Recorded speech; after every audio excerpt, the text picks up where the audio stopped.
എല്ലാവർക്കും നമസ്കാരം. ഇന്ന് വിഷ്ണുമായ സ്വാമിക്ക് ഒരു കലശം ഉണ്ടായിരുന്നു. ഒരു കൂട്ടർ വന്നിട്ട് ഭഗവാനൊരു കലശം കൊടുക്കണമെന്ന് പറഞ്ഞു.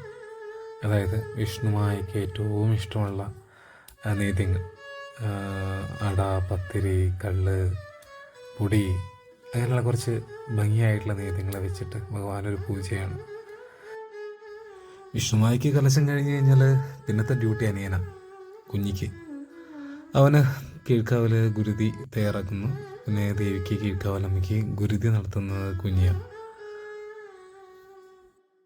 ഗുരുതി കഴിഞ്ഞ് കഴിഞ്ഞാൽ ഉടനെ ഭഗവാന്റെ പ്രസാദം അത് കൈമാറുക എന്നുള്ളതാണ്. അത് ഭഗവാനെ വെച്ച് നെയ്തിച്ചിട്ടുള്ള പത്തിരി, പുട്ട്, അട തുടങ്ങിയതും, അതേപോലെ ഭഗവാനെ ചാർത്തിയിട്ടുള്ള മാല, അന്ന് ഭഗവാനെ ചാർത്തിയിട്ടുള്ള മാലയും അവർക്ക് പ്രസാദമായിട്ട് കൊടുക്കും. രാശി മടക്കണം. രാശി മടക്കിയിട്ട് വേണം വീട്ടിലേക്ക് പോകാൻ. രാശി മടക്കാൻ ചെന്നപ്പോഴാണ് രാശിപലകയുടെ സൈഡിൽ ഒരാൾ എന്നെ ഇങ്ങനെ തുറിച്ച് നോക്കിക്കൊണ്ടിരിക്കുന്നത്. കഴിഞ്ഞ 17 ദിവസമായിട്ട് എൻ്റെ കൂടെ തന്നെയുണ്ട് ഫ്രാൻസിസ് ടിഗോറ.